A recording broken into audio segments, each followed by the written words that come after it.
नमस्कार साथियों, कैसे हो आप सभी? आशा और कल्पना कर रहा हूँ कि आप सब बहुत अच्छे होंगे, आप सबके परिवार में भी बहुत बेहतरीन होगा।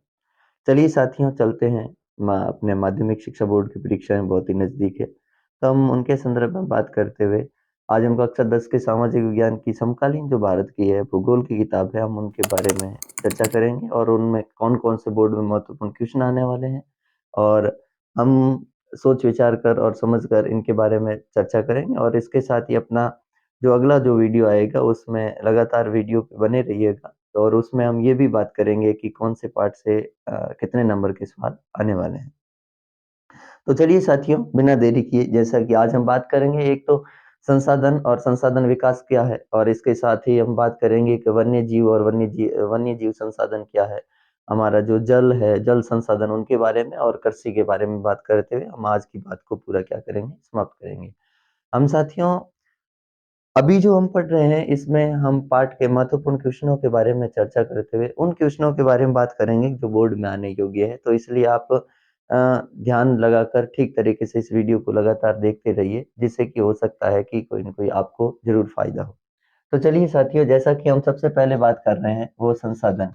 तो सबसे पहली चीज़ ये है कि संसाधन क्या है? मुझे लगता है कि बोर्ड अब की बार इस पार्ट से लगभग है 3 नंबर का 1 सवाल बनाएगा, बाकी छोटे-छोटे सवाल आने योग्य है नहीं, लेकिन हो सकता है फिर भी कोई एक आध सवाल बना ही दिया जाए, तो भी हम देख लें। तो सबसे पहला संसाधन क्या है? तो मानव जीवन की मूलभूत आवश्यकताएँ या जो दैनिक आवश्यकताएँ, उनकी पूर्ति के लिए हम जिन-जिन वस्तुओं का उपयोग करते हैं, वे सभी संसाधनों में सम्मिलित है। मानव स्वयं भी एक संसाधन है, तो तेल है, गाड़ी है, घोड़ा है, शक्कर, चाय वगैरह सब क्या है? एक संसाधन है। अब इन संसाधनों के साथियों अलग-अलग प्रकार है कि किसके आधार पर कैसे, जैसे कि हम बात करें साथियों उत्पत्ति के आधार पर, उत्पत्ति के आधार पर संसाधन, उत्पत्ति के आधार पर। तो यहाँ साथियों महत्वपूर्ण ध्यान रखना है या तो उत्पत्ति के आधार पर या स्वामित्व के आधार पर, स्वामित्व के आधार पर, ठीक है? और इसके साथ ही समाप्यता के आधार पर,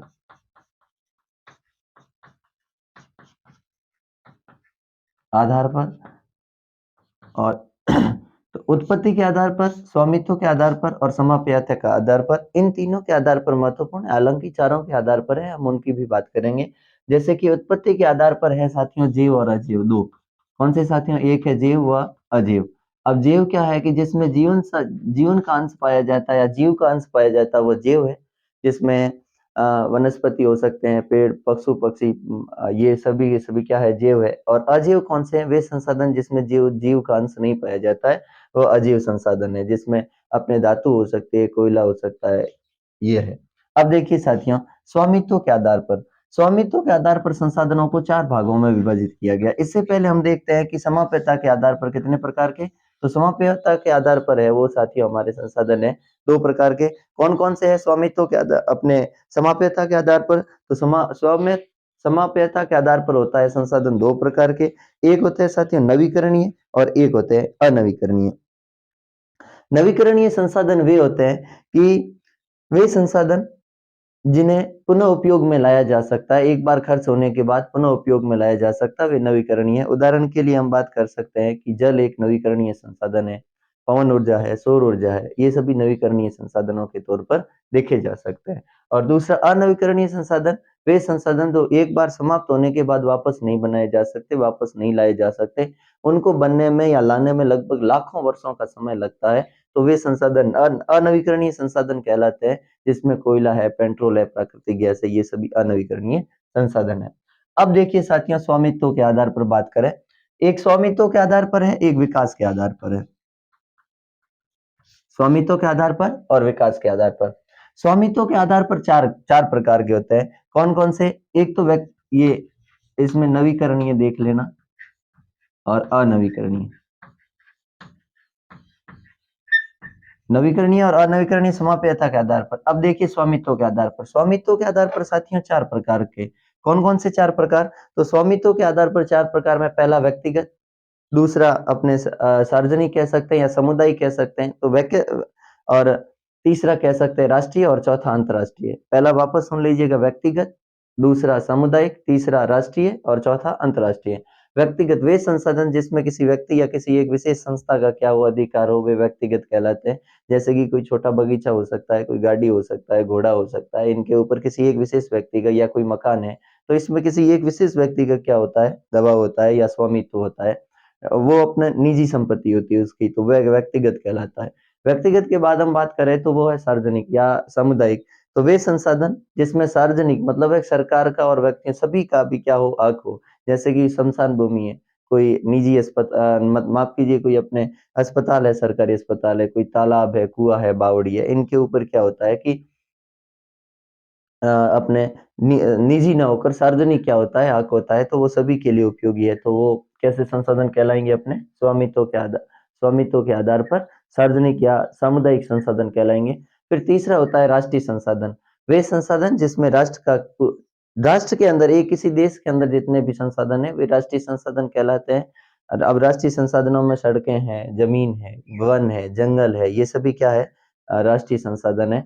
और यहाँ तक कि जो हमारी समुद्री सीमा है उसमें 22.2 किलोमीटर की जो भूमि है या हम 12 समुद्री मील की बात करें तो वो जो भूमि है वो किसमें सम्मिलित होगी? अपने स्वामित्व के आधार पर राष्ट्रीय संसाधन मतलब राष्ट्रीय संसाधन में आएगी। और इसके साथ ही अंतर्राष्ट्रीय संसाधन है, जैसे अपवर्जक क्षेत्र वगैरह है। मतलब है कि हम बात कर सकते हैं कि चाहे कोई भी देश हो, किसी भी देश की सीमा से लगभग 200 किमी दूरी की जो सीमा होती है, समुद्री सीमा, उसमें सभी देशों का अंतर्राष्ट्रीय हक होता है। लेकिन उसके बावजूद भी हिंदुस्तान में मैंगनीज के हिंद महासागर से मैंगनीज के भंडार है, वो उसके ऊपर हिंदुस्तान का ही दबदबा है। तो ये थोड़ा-सा याद रखना अंतर्राष्ट्रीय संसाधनों में। अब उसके बाद हम बात कर सकते हैं साथियों चौथे प्रकार के, जो विकास के आधार पर है। और विकास के आधार पर भी 4 प्रकार के होते हैं। कितने प्रकार के? 4 प्रकार के। कौन-कौन से? एक होता है साथियों संभावी, एक होता है विकसित। कौन सा? एक सौ संभावी, एक है विकसित। और इसके साथ ही संभावी हो गया, विकसित हो गया, एक है भंडार और एक है संचित कोष। अब देखिए साथियों, संभावी संसाधन वे संसाधन जिसकी संभावना है। अब जैसे कि पवन ऊर्जा है, सौर ऊर्जा है। अब राजस्थान और गुजरात में विशेष तौर से पवन ऊर्जा और सौर ऊर्जा, राजस्थान में पवन ऊर्जा सौर ऊर्जा है, पवन ऊर्जा है। वहीं पवन ऊर्जा की बात करें तो गुजरात में भी इनके महत्वपूर्ण भंडार है। तो हम बात कर सकते हैं कि ये संभावी है, इनकी संभावनाएं है कि अगर हम ठीक तरीके से उचित प्रबंध करके अगर कोई काम किया जाए तो संभावना है कि इन संसाधनों को भी आगे बढ़ाया जा सकता है। विकसित संसाधन वे संसाधन जो जिनकी जांच पूर्ण रूप से हो गई है लेकिन अभी हमें आवश्यकता पड़ने पर उन्हें निकालना है, वे क्या कहलाते हैं? विकसित संसाधन कहलाते हैं। भंडारण संसाधन क्या? भंडार क्या होता है साथियों कि किसी भी संसाधन का भंडार पाया जाए। जैसे कि हमारे पास जल है, हमारे पास क्या है? जल। और जल का सूत्र क्या होता है? H2O। तो जल में हाइड्रोजन के 2 अणु हैं, ऑक्सीजन के 2 अणु हैं। तो उसी प्रकार हमें हाइड्रोजन की आज बहुत सारी आवश्यकता है, लेकिन हमारे पास इतनी तकनीकी नहीं है कि जिसके कारण हम हाइड्रोजन को जल से क्या कर सकते हैं? अलग कर सकते हैं। जिस समय हमें तकनीकी मिल जाएगी ऐसी, तो उस तकनीक के आधार पर हम क्या करेंगे? भंडारण से H2O को मतलब हाइड्रोजन को क्या कर लेंगे? अलग कर लेंगे और हम आने वाली हाइड्रोजन की जो खपत है उनकी पूर्ति कर पाएंगे। भंडारण का ही दूसरा रूप है साथियों संचित कोष। और संचित कोष में क्या होता है कि तकनीकी के द्वारा, जैसे कि हम बात कर सकते हैं कि हमारे विश्व में बात कर सकते हैं कि लगभग 97% है वो पानी है, पीने योग्य नहीं है। और 3% से कम पानी है जो पीने योग्य है। हम अभी इसी वीडियो में आगे बात करेंगे। तो इसमें हम बात कर सकते हैं कि तकनीकी के माध्यम से या मशीनों के माध्यम से उस जल को शुद्ध कैसे किया जाए। मतलब वो जल का भंडार तो हमारे पास है, लेकिन उसका शुद्ध करके उपयोग कैसे किया जाए, उनके बारे में सोचकर, तो उनके बारे में ये बात करना, ये क्या है? संचित कोष है। तो उस प्रकार हमारे ये संसाधन के 4 प्रकार हो गए। अब साथियों की संसाधन का नियोजन किस प्रकार किया जाए? तो संसाधनों का नियोजन करने के लिए साथियों ठीक उचित प्रबंध होना चाहिए हमारे पास कि उन्हें इतनी ज़्यादा लगातार खपत नहीं करनी चाहिए, ऐसी खपत भी नहीं करनी चाहिए जिससे कि पर्यावरण को क्षति पहुँचे। और दूसरा ये भी हो जाए कि साथियों आने वाले पीढ़ियाँ इन संसाधनों से वंचित रह जाए। हम कभी-कभार विकास की धारणता या सतत पोषणीय विकास के बारे में पढ़ते हैं, तो सतत पोषणीय विकास यही है कि विकास की एक ऐसी धारणता हो कि जो पर्यावरण को बिना क्षति पहुँचाए और इसके साथ ही आने वाली पीढ़ियाँ यानी कि भविष्य में जो भावी पीढ़ियाँ आएगी, उन तक भी हम इनको क्या कर सकें? सुरक्षित बचाकर रख सकें। तो अब हम नियोजन इसके साथ ही नियोजन की बात करें साथियों, तो हिंदुस्तान में अगर संसाधनों का नियोजन करना है, तो हमें इसके संदर्भ में ये बात ज़रूर करनी होगी कि संसाधनों का नियोजन हम किस तरीके से करें। तो इसमें हमारी पहली बात यही है संसाधनों के नियोजन में कि हमें प्रत्येक संसाधन की क्या करें, एक सारणी बनाकर तय करें कि कौन से सबसे पहले उनकी सारणी बनाएँ, उनके नामों का नामोल्लेख कीजिए, करना पड़ेगा। दूसरा, उन सारणी बनाकर उसे एक मानचित्र में दर्शाइए और उन मानचित्र में उन्हें चिन्हित कीजिए कि कौन से क्षेत्र में कौन-कौन से खनिज है, उन सभी खनिजों का क्या है ब्यौरा है, मतलब ब्यौरा हमारे पास होना चाहिए कि कितने समय तक ये हमारे पास अब उपयोग में है, कितना हमें इनकी खपत करनी है और किस तरीके से अगर हम चलेंगे तो हम पर्यावरण को भी क्षति नहीं पहुँचेगी और भविष्य की आने वाले पीढ़ियों के सामने भी ये दिक्कतें नहीं आएगी। तो इस प्रकार हम संसाधनों का नियोजन कर सकते हैं। अब अगला है साथियों कि हमें संसाधनों का संरक्षण क्यों करना चाहिए? हमें संसाधनों का संरक्षण इसलिए करना चाहिए जिससे कि पर्यावरण की संतुलन भी बना रहे और आने वाली पीढ़ियों के लिए संसाधन उपलब्ध भी रहे। हम एक बात कर सकते हैं साथियों कि जैसे महात्मा गांधी बहुत बेहतरीन कथन कहते हैं इसी में कि हमारे पास संसाधन है, लेकिन केवल और केवल पेट भरने के लिए है, पेटी भरने के लिए नहीं है। क्या होता है कि कभी-कभार संसाधनों में अगर हम बात करें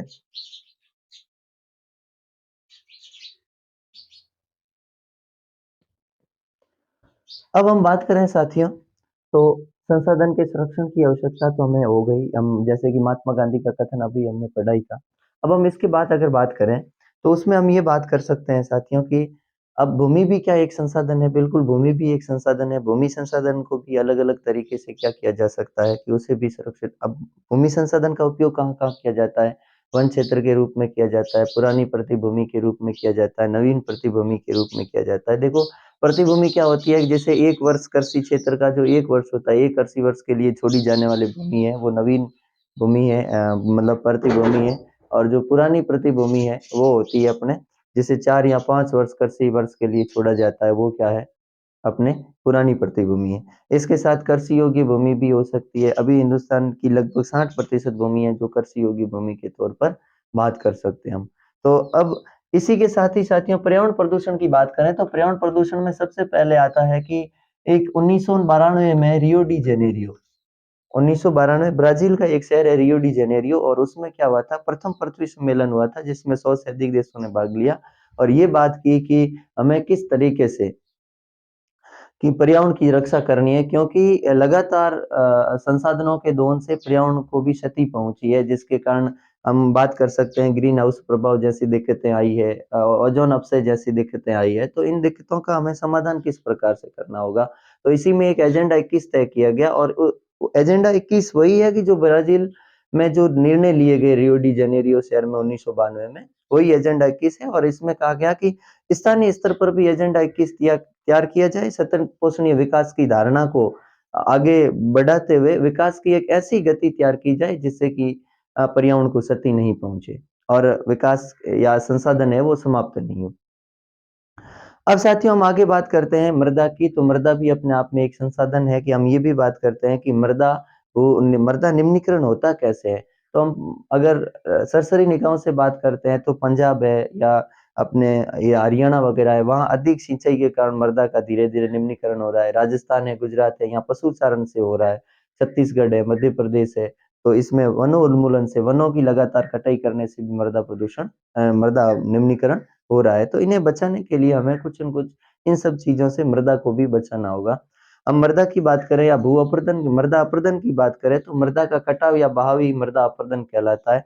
हमारे राज्य में या हमारे देश में मृदा की बात करें तो भिन्न-भिन्न प्रकार की मृदा पाई जा सकती है, जैसे कि जलोढ़ मिट्टी है, तो वो नदियों के किनारे है, सिंधु है, ब्रह्मपुत्र है, गंगा नदी है, उत्तरी मैदान है या जो अपने दक्षिणी मैदान है, वहाँ पर पाई जाती है, तटीय मैदान है, तो वहाँ जलोढ़ मिट्टी पाई जाती है। तो इसके साथ ये फास्फोरस युक्त होती है जलोढ़ मिट्टी और इसमें कीमती जो फसलें हैं वो उगाई जा सकती है। 2 प्रकार की होती है, नवीनतम जलोढ़ होती है, प्राचीन जलोढ़ या पुरानी जलोढ़ होती है।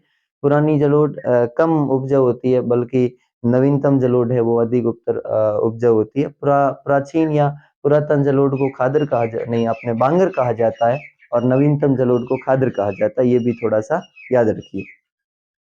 इसके बाद हम साथियों बात करें तो काली मृदा को रेंगण मृदा भी कहते हैं, कपास के लिए भी बहुत महत्वपूर्ण है काली मृदाएँ।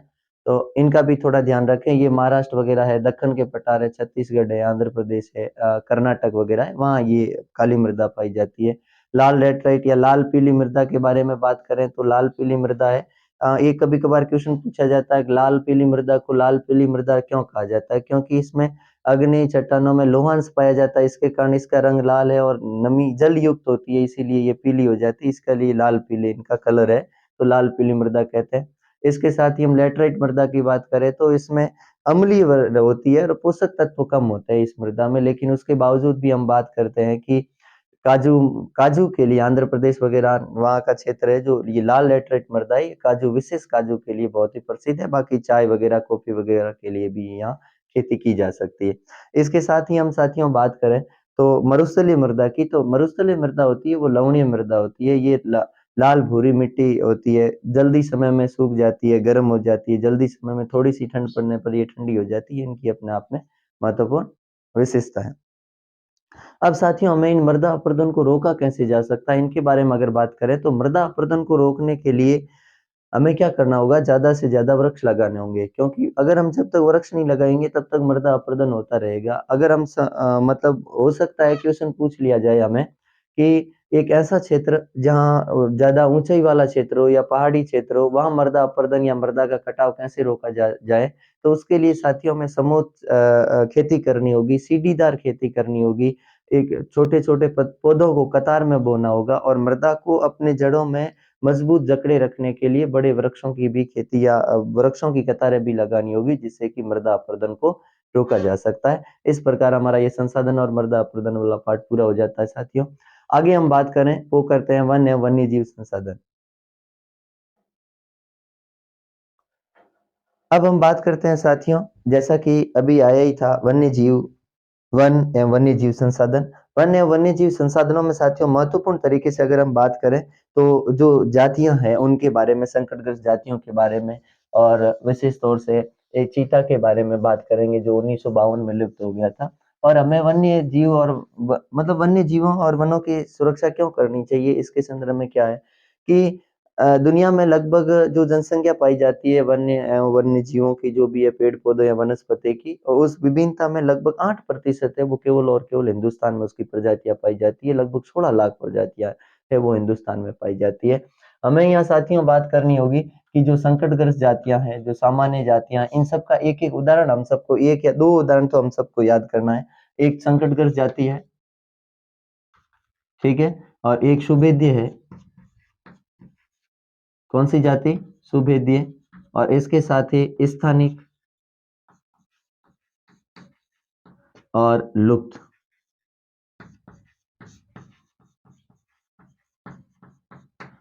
अब देखिए साथियों, तो संकटग्रस्त जातियां वे जाति, अब ये सबसे पहले तो इन जातियों की स्थिति संकटग्रस्त वगैरह लुप्त क्यों हुई? क्यों हुई कि हम लगातार क्या कर रहे हैं, मानव आवश्यकता की पूर्ति के लिए लगातार वनों को काट रहे हैं, और वनों को जितने अधिक तेज गति से काटेंगे तो ये जीव जंतु कहाँ रहने वाले हैं? वनों में रहने वाले हैं। व्यक्ति अपने मूलभूत आवश्यकताओं की पूर्ति के लिए धीरे धीरे पर्यावरण पारिस्थितिकी तंत्र को पूर्ण रूप से विफल करता जा रहा है, और जिसके कारण ये हमें हमारे सामने ये ऐसी स्थिति आई है। हम ये भी बात कर सकते हैं, जैसे बाघों की बात करें तो आज बाघों की ऐसी क्या समस्या आई है जिसके कारण हमें विदेशों से लाना पड़ रहा है? क्योंकि हम ये बात कर सकते हैं कि अंग्रेजी या औपनिवेशिक शासन काल में लोग अपने बड़े चाव के साथ उन बाघों का शिकार करते और वहां की फोटो खिंचवाते। ये हम नमी की एनसीईआरटी में बहुत बेहतरीन तरीके से पढ़ सकते हैं और देख सकते हैं। संकटग्रस्त जातियां, इससे पहले सामान्य जातियां, वे जातियां जिनकी संख्या सामान्यतः बराबर है, ठीक है, वे सामान्य जातियां जिसमें पशु पक्षी बहुत सारे आते हैं, वनस्पति वगैरह। संकटग्रस्त जातियां वे जातियां जो अपने मतलब हम कह सकते हैं कि आवास की दिक्कतों के कारण जिनकी स्थिति संकटग्रस्त हो गई है, जिनकी संख्या कम हो गई है और लुप्त की श्रेणी में आने वाली है, अभी आई नहीं है लेकिन आने वाली है, वे संकटग्रस्त जातियां हैं, जिसमें हम बात कर सकते हैं काला हिरण है, मतलब अपने मगरमच्छ है, शेर पूंछ वाला बंदर है, तो ये थोड़ा सा देख लेना। और सुभेदी जातियां वे जातियां जिनकी स्थिति संकटग्रस्त तो नहीं है लेकिन उनके ऊपर अगर ध्यान नहीं दिया गया तो संकटग्रस्त हो जाएगी, तो वे है सुभेदी, जिसमें एशियाई हाथी है, गंगा नदी की डॉल्फिन वगैरह है, तो ये भी थोड़ा याद रखना। स्थानिक जातियां जो किसी विशेष वातावरण से संबंध रखती है, वो स्थानिक जातियां जैसे अंडमान निकोबार में अंडबारी कबूतर है, निकोबारी टील वगैरह है, तो ये थोड़ा सा है। और फिर लुप्त जातियां वे जातियां जो पूर्ण रूप से क्या हो गई है, लुप्त हो गई है, जिनकी संख्या अभी बची ही नहीं है, तो वे लुप्त जातियाँ हैं, जिसमें हम बात कर सकते हैं कि गुलाबी सिर वाली बतख है, एशियाई चीता है। देखिए एशियाई हाथी है जो सुभेद्य में है और एशियाई चीता है जो किसमें है, लुप्त जातियों में। तो गुलाबी सिर वाली बतख और एशियाई चीता किसमें है, लुप्त है। अब हम एशियाई चीता की बात करें साथियों, तो बताया जाता है कि एशियाई चीता है वो 112 किलोमीटर प्रति घंटे दौड़ रफ्तार, इतनी तेज रफ्तार से दौड़ने वाला दुनिया का सबसे तेज पशु, दौड़ने वाला पशु है। ये बिल्ली की प्रजाति का होता है। अब इसका पता लगाने के क्या होता है कि इनकी आंखों से लगाकर मतलब वापस मुंह तक क्या, मतलब नाक तक क्या बना हुआ है, एक आंसुओं की लकीरें बनी हुई, जिससे हम पता कर सकते हैं कि ये एशियाई चीता है, मतलब ये चीते की विशेषता है। और इसके साथ ही 1952 में ही हमने क्या कर दिया, हिंदुस्तान ने एशियाई चीते को विलुप्त या लुप्त घोषित कर दिया। एक याद रखिए साथियों कि हमारा वन्य जीव संरक्षण अधिनियम कब आया, वन्य जीव संरक्षण अधिनियम। तो वन्य जीव संरक्षण अधिनियम हम भारत लेकर आया था 1972 में, ठीक है, वन्य जीव संरक्षण अधिनियम। इसके साथ ही आपको ये भी ध्यान रखना है कि प्रोजेक्ट टाइगर कब लेके आए, तो 1973 में हम प्रोजेक्ट टाइगर लेके आए थे। कब लेके आए, 1973 में। कौन सा टाइगर, प्रोजेक्ट टाइगर लेके आए। तो और उसी के माध्यम से हम इन बाघों को बचाने के लिए लगातार अभियान चला रहे हैं। इनके लिए अलग अलग, जैसे कारबोट राष्ट्रीय उद्यान बनाया हमने उत्तराखंड में, और उसी के साथ ही सरिस्का अपने अलवर राजस्थान में। ऐसा ही, ऐसे ही है जो हमने जैसे अब बात करें अगर हम, तो मानस है जो बाघ रिजर्व है वो हमने असम में उसे भी बनाया है। तो इस तरीके से हम लगातार क्या कर रहे हैं, या भारत सरकार क्या कर रही है, लगातार प्रयास कर रही है किन्हें, इन्हें बचाने के लिए। हम साथियों इससे आगे अगर हम बात करें, तो एक हम ये भी बात करते हैं कि जो पश्चिम बंगाल का बक्सा बक्सा टाइगर रिजर्व है, वो डोलेमाइट के खनन के कारण गंभीर खतरे में आ गया है। ये भी हमारे सामने दिक्कतें भी है। हम ये भी बात कर सकते हैं, मध्य प्रदेश का बांधवगढ़ है, पश्चिम बंगाल का सुंदरवन राष्ट्रीय मतलब अपने राष्ट्रीय उद्यान है। तो इन सब के माध्यम से इन बाघों को संरक्षण दिया जा रहा है। आपको पता होगा कि इन सब के लिए हमने वनों को भी 3 श्रेणियों में बाँटा गया है, अलग-अलग श्रेणियों में। कौन सी 3 श्रेणियाँ? जिसमें आरक्षित वन है। तो वनों को कितने भागों में बाँटा गया? तो 3 भागों में, आरक्षित, रक्षित जिसे सुरक्षित भी कहा जा सकता है, और तीसरा है अवर्गीकृत। अवर्गीकृत, ये 3 है। आरक्षित वन वे होते हैं जिसमें पूर्ण नियंत्रण सरकार का होता है, और किसी भी तरीके की ना लकड़ी काटने की अनुमति होती है, ना पशुचारण करने की अनुमति होती है। रक्षित वन वे होते हैं जिसमें सरकार का नियंत्रण तो होता है, लेकिन अनुमति लेकर लकड़ी भी काटी जा सकती है, और इसके साथ ही मतलब पशुचारण भी किया जा सकता है। अवर्गीकृत वन है, ये पूर्ण रूप से खुले हो सकते हैं। हम अपने ओरनों की बात करें अगर किसी देवी देवताओं के नाम, तो फिर उनमें खुले तरीके से पशुचारण भी किया जाता है और लकड़ियां भी काटी जा सकती है। इसके साथ ही साथियों हम बात करें, तो जो ये आरक्षित वन है, ये सर्वश्रेष्ठ वनों की श्रेणी में आता है। ये सर्वाधिक महत्वपूर्ण वन है और सबसे अधिक यही है। अगर हम बात करें, तो अगर आधे से अधिक है वो अपना है आरक्षित वन है, और 1/3 से अधिक है वो रक्षित वन है, और अवर्गीकृत वन की भी श्रेणियां बहुत अच्छी है। हम ये बात करें कि हमारे समाज में वगैरह वृक्षों को किस तरीके से देखा जा रहा है, तो हम ये बात कर सकते हैं कि राजस्थान के कल्प वृक्ष के तौर पर, शमी वृक्ष के तौर पर हम राजस्थान में खिजड़ी को पूजते हैं। केरल, बिहार, हरियाणा वगैरह उस क्षेत्र में हम केरल की या बिहार की बात करें, तो वहाँ शादी के अवसरों पर आम और इमली की पूजा की जाती है। हम वट वृक्ष की आज भी पूजा करते हैं, पीपल की है, तुलसी की है। तर पश्चिमी राजस्थान में तुलसी की भी पूजा करते हैं। हम ये जरूर जानते हैं कि हमारे आज से लगभग 200-250 साल पहले 1730 में किस प्रकार माँ अमृता देवी विश्नोई के नेतृत्व में 363 खेजड़ी के पेड़ों को बचाने के लिए 363 लोगों ने अपनी क्या दी, प्राणों की आहुति दे दी। तो हम पेड़ों के महत्व को जानते हैं कि पेड़ किस तरीके से हम सबके लिए, पर्यावरण के लिए महत्वपूर्ण है, और पर्यावरण परिस्थिति का संतुलन बनाए रखने के लिए भी कितने महत्वपूर्ण है, ये भी थोड़ा याद रखने योग्य है। इसी के साथ ही हम साथियों, जो टिहरी में जो किसानों द्वारा चलाया गया था बीज बचाओ आंदोलन, मतलब, और हमने पहले भी बात की है, कर्नाटक में भी ऐसे हुए थे। क्या किया था, अंग्रेज आए थे विदेशों से, अंग्रेज कुछ नए तकनीकी लेकर आए और उसमें कहा कि ये प्राचीन इन पौधों को हटा दो और नए लगा दो। तो इसका भी विरोध ने किया था, किसानों ने विरोध किया कर्नाटक के, और उन्होंने तोड़ो और रोपो आंदोलन चलाया था वापस। तो इस तरीके से साथियों, ये बहुत सारी चीजें हैं कि जिनके माध्यम से हम ये कर सकते हैं। उसी प्रकार पेड़ों को बचाने के लिए चिपको आंदोलन उत्तराखंड में चलाया गया था 1972-73 में, ये भी हमारे याद रखने योग्य है। अब देखिए साथियों, तो हमें इनकी रक्षा क्यों करनी चाहिए? अब लास्ट क्वेश्चन इस पार्ट का यही है कि हमें वन्य जीव और इनकी संसाधनों वन्य संसाधनों की रक्षा क्यों करनी चाहिए? तो इनसी इनकी रक्षा करने के लिए पर्यावरण पारिस्थितिकी जो संतुलन है, वो ठीक तरीके से बना रहेगा। यानी कि लगातार वन की कमी नहीं होगा। हम जो वनों की कमी कर रहे हैं और ये कमी क्यों हो रही है इनकी? तो इनमें सबसे पहला और सबसे बड़ा कारण है कि हम लगातार मानव अपनी दैनिक आवश्यकताओं की पूर्ति के लिए वनों को क्या कर रहा है? काट रहा है। हम अपने आवास के तौर पर ले सकते हैं, उद्योगों में लकड़ी के तौर पर ले सकते हैं वनों को। खेती करने के लिए जनसंख्या लगातार बढ़ रही है, जिसके कारण हमें खेती करने में अभी ज़मीन की आवश्यकता है, तो उसके लिए भी ले सकते हैं। तो चलिए साथियों, अब हम आगे बढ़े और उसके बाद आता है जल संसाधन। जल संसाधन की बात करें तो दुनिया के अभी 2/3 क्षेत्र में पानी है, लेकिन वो पीने योग्य पानी नहीं है। हम ये बात कर रहे हैं कि 2050, 60, 70 तक आते-आते दुनिया प्यासी मर जाएगी। हम तो ऐसी दिक्कतें क्यों है कि हम ये बात करते हैं कि दुनिया में 97% से प्लस क्या है? पानी है, लेकिन वो पीने योग्य नहीं है, समुद्रों का पीने योग्य नहीं है। समुद्रों का पानी है ये, ठीक है? लवणीय मात्रा है इसमें और 3% से भी कम, 3% से ये माइनस का मतलब है, या मैं सीधे ही लिख दूं से भी कम पीने योग्य है,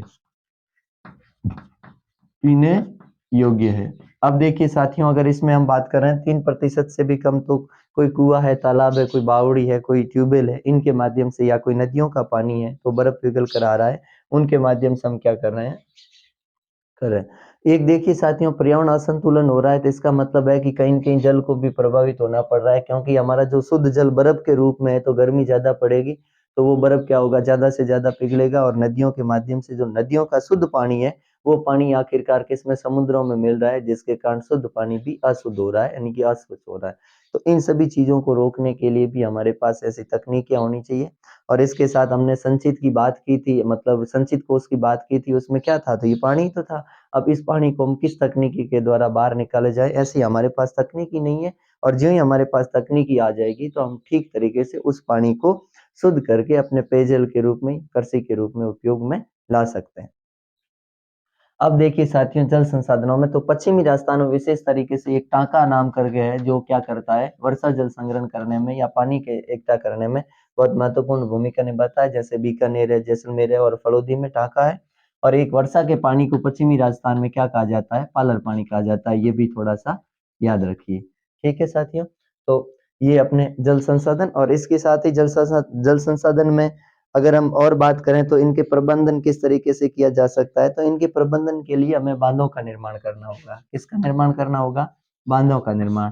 तो एक साथियों का अब है कि बांध क्या है? हम बात करें, बांध एक ऐसा क्षेत्र है, या बांध एक ऐसी गतिविधि कह सकते हैं, या बांध एक ऐसा मतलब है कि क्षेत्र है जो अपने दीवारों के माध्यम से, या हम कह सकते हैं कि पानी को समाव या पानी को संग्रहण करने का स्थान क्या कहलाता है? बांध कहलाता है। बांध के माध्यम से हम पानी को क्या कर सकते हैं? इकट्ठा कर सकते हैं। और दूसरा, बांध हमें इसके लिए भी उपयोगी है कि बांधों से हम यांत्रिक ऊर्जा को विद्युत ऊर्जा में भी बदला जा सकता है। कैसे कि ऊँचाई में ले जाया जाता है पानी को, और फिर टरबाइन के ऊपर पानी को तेज़ गति से गिराया जाता है, जिससे कि टरबाइन घूमने लगता है और यांत्रिक ऊर्जा विद्युत ऊर्जा में बदल जाती है। तो हमें ऊर्जा की भी मात्रा प्राप्त होती है। और दूसरा, आपको साथियों हमें ये भी पता है कि बाँधों के माध्यम से या नदियों के माध्यम से ही हमने अलग-अलग बाँध बनाए हैं, जैसे टिहरी बाँध है, टिहरी बांध ये भी याद रखना, हीराकुंड बांध ये भी याद रखना है। तो टिहरी बांध कहाँ पर है साथियों? टिहरी बांध है वो गंगा नदी पे है। किस नदी पे? गंगा नदी। और हीराकुंड बांध है, हीराकुंड बांध परियोजना ये भी विद्युत परियोजना है। तो ये किस में बना है? महानदी पर बना है। कौन सी नदी पर बना है? महानदी पर। उसी प्रकार हम बात करें सरदार सरोवर बांध, कौन सा बांध? सरदार सरोवर बांध। सरदार सरोवर बांध किस नदी पर बना हुआ है? तो ये है नर्मदा नदी पर, अहमदाबाद में।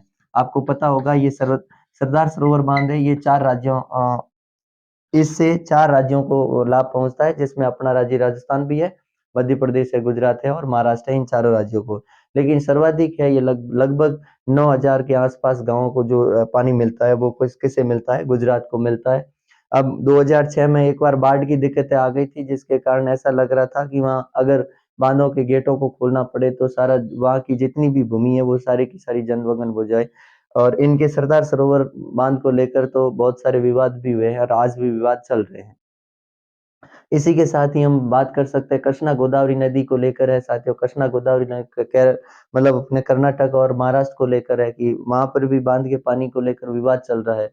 विवाद इसलिए चल रहा है कि कर्नाटक महाराष्ट्र से जो पानी है नर्मदा कृष्णा कृष्णा और गोदावरी नदी का पानी वहां जाता है कर्नाटक, तब तक तो उसकी गति धीमी पड़ जाती है क्योंकि पहले महाराष्ट्र के किसानों के पास पानी पहुंचता है, तो फिर कर्नाटक के किसानों का अंतिम छोर में जो किसान बैठे हैं उनके पास पानी पहुंचता ही नहीं है, जिसके कारण उनको पेयजल की और कृषि की दोनों की दिक्कत आती है। इसीलिए दोनों राज्यों के मध्य ये जल विवाद भी चल रहा है। तो ये टिहरी बांध है, वो कहाँ कौन सी नदी पे है? गंगा नदी पे है उत्तराखंड में, और हीराकुंड बांध महानदी पर है। एक याद रखना साथियों, दामोदर नदी है, कौन सी नदी? दामोदर नदी को बंगाल का शौक कहा जाता है। पश्चिम बंगाल का शौक किस नदी को कहा जाता है? बंगाल का शौक। बंगाल का शौक का मतलब होता है कि हर वर्ष बाढ़ आती है जिससे जन धन की हानि होती है, इसीलिए दामोदर नदी को बंगाल का क्या कहा जाता है? शौक। उसी प्रकार कोसी नदी है, और उसे किसका शौक कहा जाता है? तो कोसी नदी को बिहार का शौक कहा जाता है। ये इस तरीके से इन बांधों का निर्माण करके, अब साथियों जो बांधों का निर्माण है, वो बांधों का निर्माण क्यों कर रहे हैं? तो इसका उत्तर तो हमने देख लिया कि जल को इकट्ठा करने के लिए, ताकि नहरों से क्या किया जा सकता है, कृषि योग्य मतलब कृषि करने के लिए भी पानी पहुंचाया जा सकता है और पेयजल की भी पूर्ति की जा सकती है, पानी को इकट्ठा भी किया जा सकता है।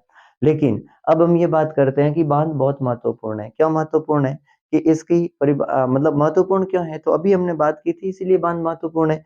और इतने महत्वपूर्ण होने के कारण ही बांधों को या इन बहुउद्देशीय नदी घाटी परियोजनाओं को क्या कहा है? मतलब हमारे देश के प्रथम प्रधानमंत्री या पहले प्रधानमंत्री पंडित जवाहरलाल नेहरू ने कि ये आधुनिक भारत के क्या है? मंदिर है। तो ये भी याद रखना है कि आधुनिक भारत के मंदिर बांधों को या बहुउद्देशीय परियोजनाओं को किसने कहा? तो आधुनिक भारत के मंदिर बहुउद्देशीय परियोजनाओं या बांधों को कहा है वो पंडित जवाहरलाल नेहरू ने कहा है, जो देश के पहले प्रधानमंत्री हुए। क्यों कहा है? तो इनका उत्तर अब देखिए, क्यों कहा है? तो एक तो ये पेयजल की व्यवस्था उपलब्ध करवाते हैं, कृषि के लिए भी भूमि, एक ये विद्युत ऊर्जा के लिए भी लाभदायक हो सकते हैं, मतलब विद्युत ऊर्जा बनाने में भी क्या है? लाभदायक है। इन सब कारणों से इनको कहा है कि ये अब बहुउद्देशीय परियोजनाएं, जैसे नर्मदा नदी पर ये सरदार सरोवर बांध बना हुआ है, ये बहुउद्देशीय परियोजना है। चंबल नदी घाटी परियोजना है, भाखड़ा नागल बांध है, आपको पता है पंजाब में जो भाखड़ा नागल बांध है, 5 नदियों का जो पानी इकट्ठा किया जा रहा है। और उसी से हम ये भी जानते हैं कि पश्चिमी राजस्थान में इंदिरा गांधी नहर से पानी पहुंचाया जा रहा है। हम ये भी बात करते हैं कि जैसे जैसलमेर वगैरह क्षेत्रों में पहले पानी नहीं था, बाड़मेर वगैरह पानी नहीं था, लेकिन नहरों के माध्यम से हमने काफ़ी हिस्सा जो हरित जो एकदम सूखा था, उसे हरे क्षेत्र में बदल दिया है। इन्हीं मतलब नहरों की बदौलत। आपको पता होगा माननीय मुख्यमंत्री जी ने अभी राजीव गांधी तृतीय जो इंदिरा गांधी जो राजीव गांधी कैनाल लिफ्ट योजना का शुभारंभ किया था जोधपुर से, और उसमें ये खुले तरीके से बताया गया कि बाड़मेर, जैसलमेर, जोधपुर, बीकानेर जो भी है, या पाली वगैरह ये राज्य है, ये जिले हैं, इन जिलों को 2054 तक पूर्ण रूप से जल से सुरक्षित किया जा सकता है। लेकिन साथियों लगातार जल की कमी आ रही है, जल की दिक्कतें आ रही है, क्योंकि जल भूजल क्षेत्र है वो सूख रहे हैं। तो हमें इनका इस तरीके से बढ़ाना चाहिए, या जल का सदुपयोग किस तरीके से किया जाना चाहिए। तो हम सामान्य बात करें तो सबसे पहली बात है, हमें वर्षा जल संग्रहण को क्या करना चाहिए? वर्षा जल का संग्रहण करना चाहिए, वर्षा जल को इकट्ठा करना चाहिए। एक बहुत महत्वपूर्ण बात बताते हुए मुझे गर्व महसूस हो रहा है कि तमिलनाडु हिंदुस्तान का एकमात्र ऐसा राज्य है जिसमें ये तय किया गया है कि अगर आपने वर्षा जल संग्रहण को इकट्ठा नहीं किया गया तो आपके ऊपर कानूनी कार्रवाई की जाएगी। तो ये एक बहुत महत्वपूर्ण कदम है। मैं तो या हम सब ये चाहते हैं कि भारत सरकार के सभी राज्यों को ऐसे कदम उठाने चाहिए जिससे कि आने वाली पीढ़ियों के लिए पानी जैसे संसाधनों की दिक्कत न देखनी पड़े। हम अगर कर्नाटक के गंडाथुरु गाँव की बात करें तो वहाँ के किसानों ने कितना बेहतरीन एक उपाय सोचा है, और उनके माध्यम से पूरे गाँव को ही जल गाँव के तौर पर भी घोषित कर दिया। उस गाँव में कोई भी जल की कमी नहीं है। हम बात कर सकते हैं साथियों, विश्व में सर्वाधिक जल है, वो सर्वाधिक जल वाला स्थान है या वर्षा वाला क्षेत्र है, वो है मानसिंगराम चेरापूंजी, जो सिक्किम में है, हिंदुस्तान भारत में। हम उनकी बात करें साथियों, लेकिन उससे 30 या 40 किलोमीटर ही दूर एक छोटा सा एक और क्षेत्र है जो विश्व का सबसे सूखा क्षेत्र है, एक तो पूर्ण रूप से सूखा हो गया है। तो ऐसी स्थितियां कैसे उत्पन्न हुई? तो ऐसी स्थितियां कहीं न कहीं हमारे नियोजन के कारण ऐसी स्थितियां उत्पन्न होती है। तो हमें ऐसी स्थितियों से भी क्या पानी होगी? मुक्ति पानी होगी। तो इसीलिए हमें वर्षा जल संग्रहण को ध्यान देना होगा। स्वतंत्रता के बाद में लगातार भारत सरकार ने इनके ऊपर अपने जो बांध है इनके ऊपर बहुत बेहतरीन तरीके से काम किया है। हम बात कर सकते हैं साथियों कि हमें भी इंडोनेशिया की तरह वर्षा जल संग्रहण को करना चाहिए। अब कैसे करेंगे हम इंडोनेशिया की तरह? हम बात करते हैं कि इंडोनेशिया में 25 सेंटीमीटर से एक सालाना वर्षा होती है, और वहीं हिंदुस्तान में 114 सेंटीमीटर सालाना वर्षा होती है। उसके बावजूद भी हमारे यहाँ पर पानी की किल्लत है, लेकिन इंडोनेशिया में नहीं है। इतनी बेहतरीन तरीके से इंडोनेशिया ने पानी का नियोजन किया है। तो हमें हमें भी इंडोनेशिया से सबक लेकर या उनकी राह पर चलकर क्या करना चाहिए, वर्षा जल को संग्रहित करना चाहिए। हमने ये पहले भी बात कर लिया है साथियों की जो वर्षा के पानी को क्या कहा जाता है, पश्चिमी राजस्थान में पालर पानी कहा जाता है। और इसके साथ ही अपना ये जल संसाधन वाला भी पार्ट पूरा हो जाता है।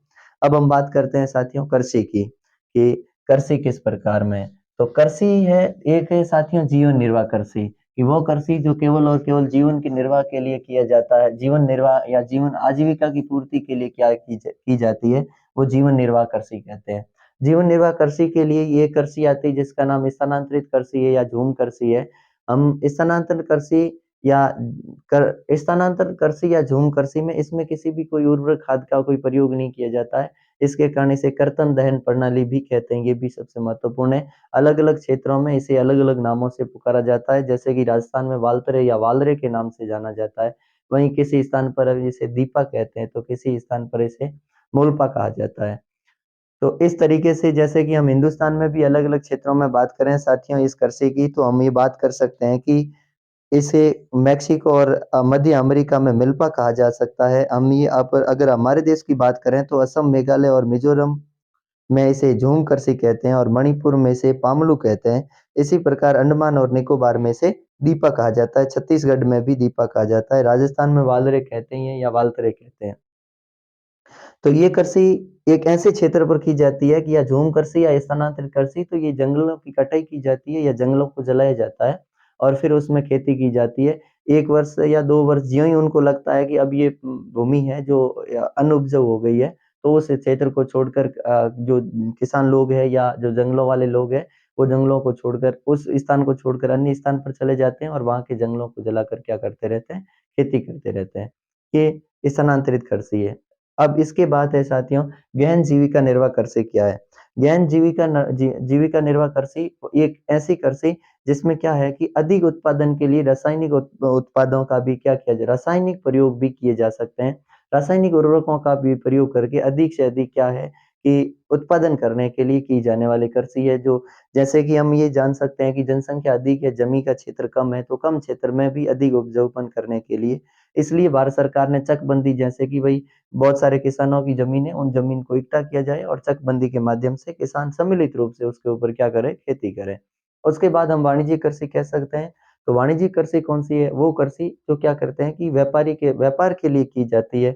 अपनी आजीविका तो होती है उसके साथ ही, लेकिन उसके साथ ही उसे आयात निर्यात के लिए भी किया जाता है, कि एक स्थान से दूसरे स्थान भेजने के लिए, बेचने के लिए भी किया जाता है। वो व्यापारिक कृषि है, जिसमें चावल भी हो सकता है, मूँगफली भी हो सकती है, कपास भी हो सकती है, ये फसलें व्यापारिक फसलें। अब हम बात करें रोपण कृषि, तो एक ऐसी कृषि जो लंबे क्षेत्र में और बड़े भू क्षेत्र में लगातार एक कतारों में बोई जाने वाली कृषि को क्या कहा जा सकता है? रोपण कृषि। रोपण कृषि में साथियों अपने जैसे कॉफ़ी है, चाय है, रबड़ है, ये सभी के सभी किस कृषि के उदाहरण हैं? रोपण कृषि के उदाहरण हैं।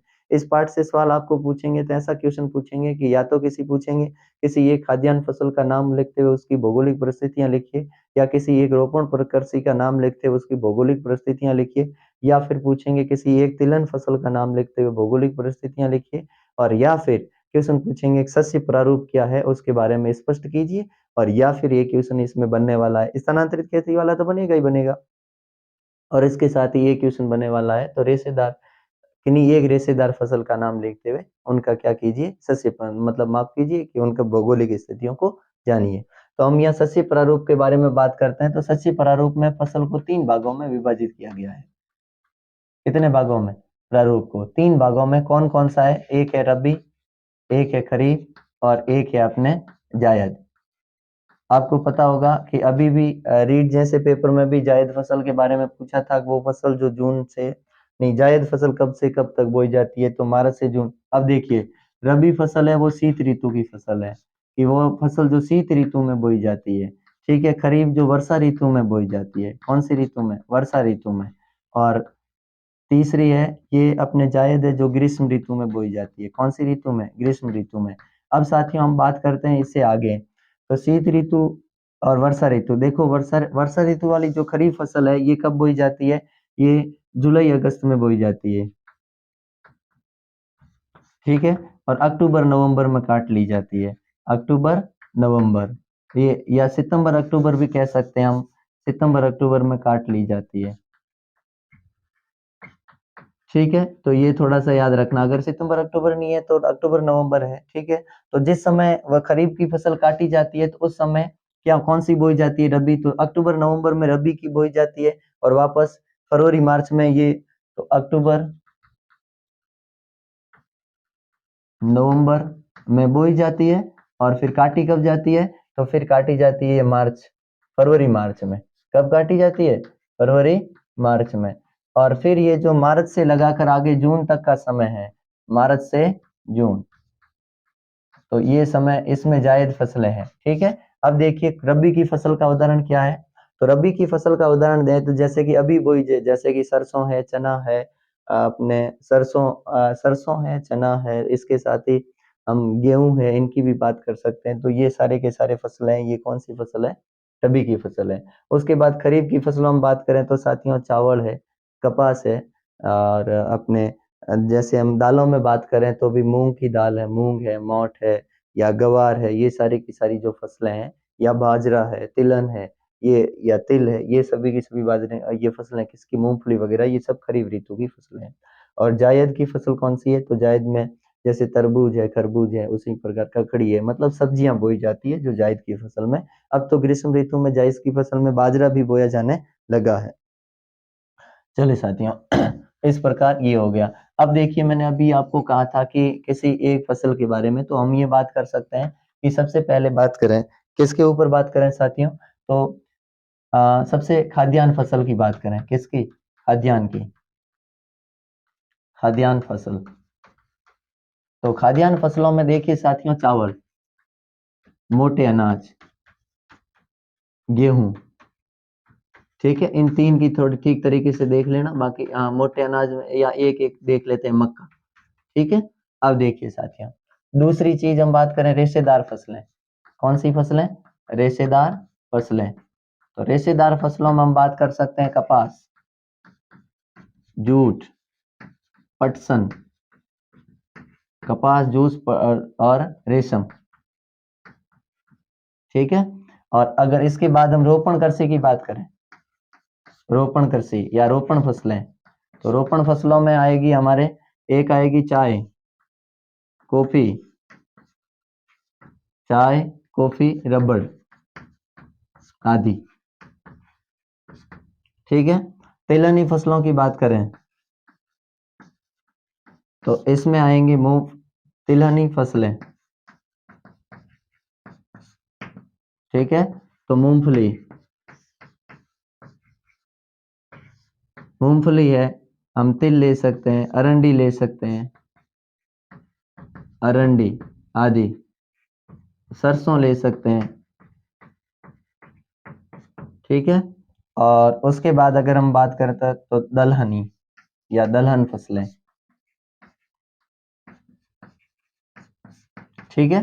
तो दलहन फसलों में दालें खूब है, जैसे अरहर है, मसूर है, चना है, अपन मूंग है, ये सारे के सारे हम बात कर सकते हैं, ठीक है साथियों। अब देखिए तो खाद्यान्न फसलों में सबसे पहले हम किसकी बात कर रहे हैं? चावल की, मोटे अनाजों की, गेहूं की।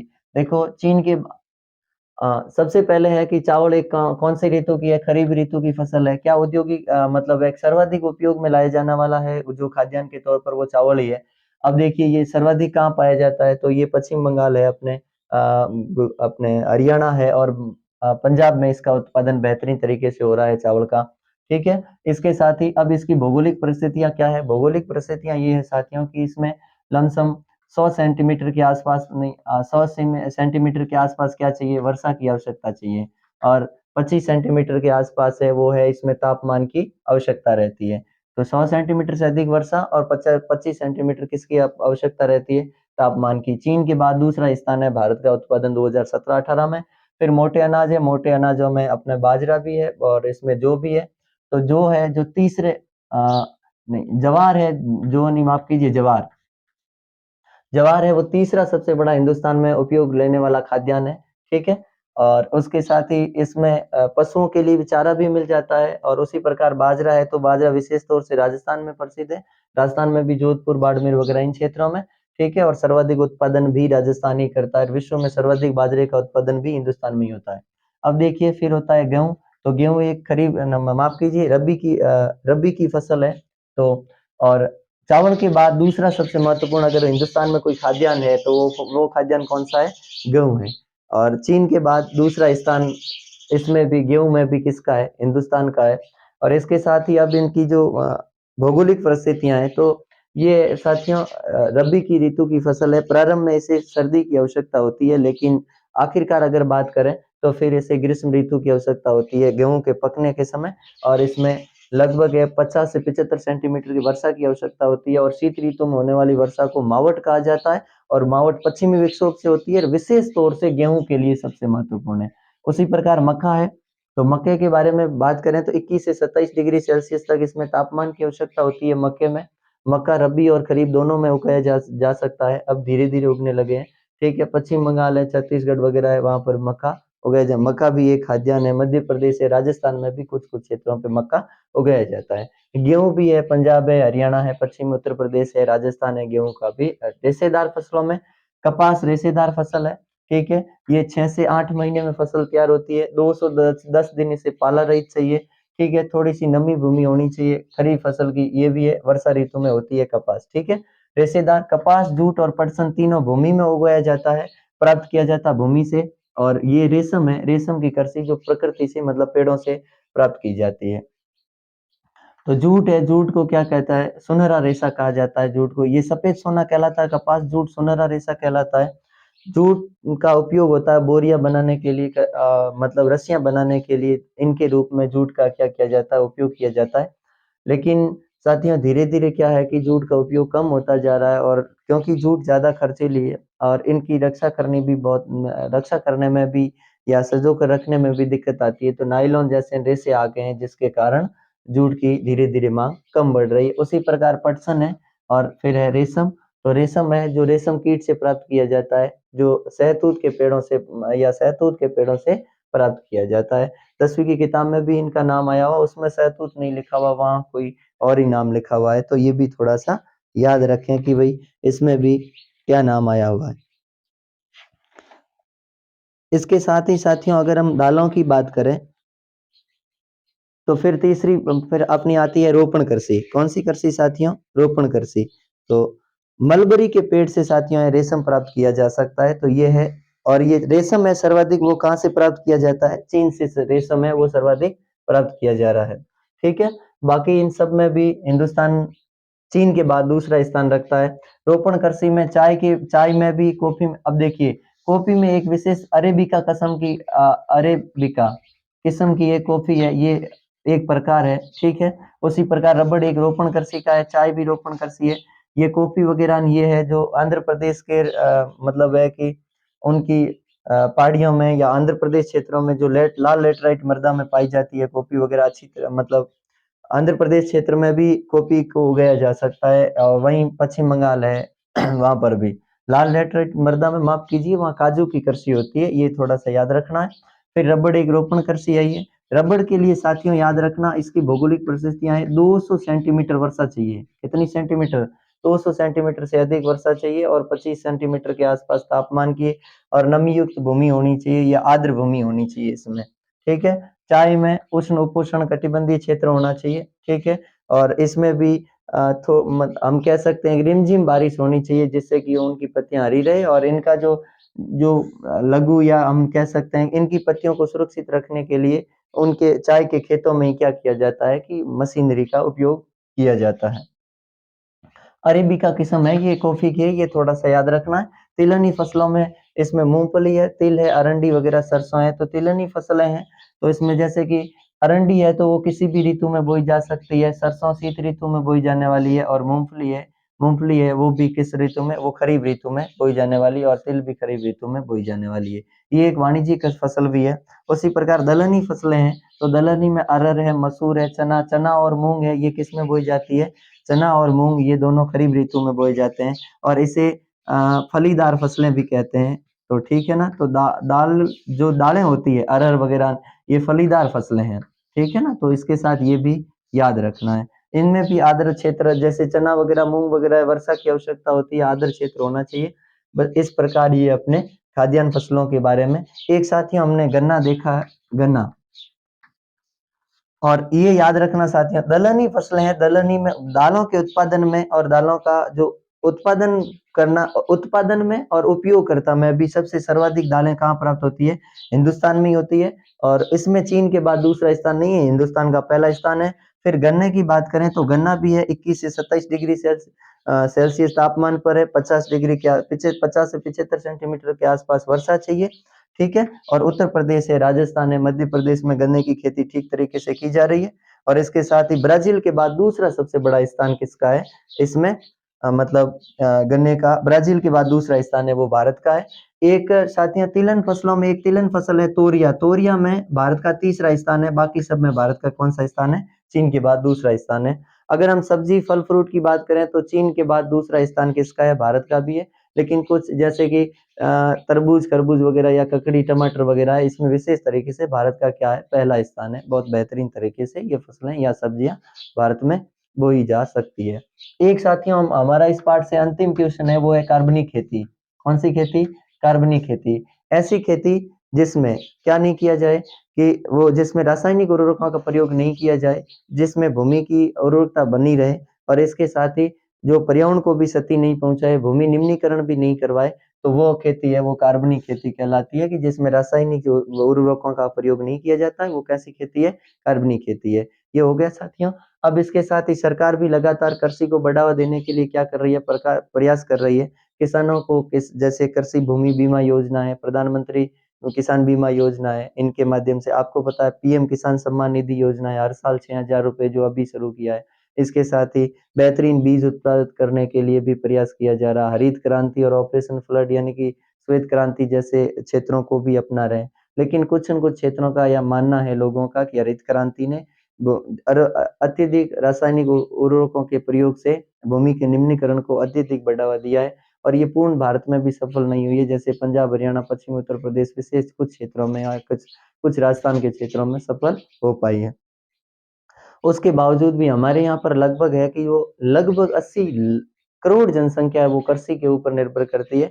और जो 54-55% के आसपास जो क्षेत्र है वो हम उनके ऊपर कृषि कर रहे हैं। तो अगर हम खाद्यान्न उत्पादन के लिए अगर कृषि करेंगे तो फिर हमारे सामने दिक्कतें आएगी। तो हमें इन कृषि के उत्पादन को वृद्धि करने के लिए या बढ़ाने के लिए हमें क्या करना चाहिए कि रासायनिक उर्वरकों का या ऐसे आधुनिक तकनीकों से कृषि करनी चाहिए जिससे कि हमारी आवश्यकताओं की भी पूर्ति हो और हम विश्व में अपना एक बेहतरीन स्थान रख पाएँ और हमारे क्षेत्र से या भारत से इन उत्पादों का क्या कर सकें? निर्यात कर सकें। तो साथियों आज इतना ही, बाकी हम बहुत ही जल्द अपने अगले एपिसोड में पढ़ेंगे।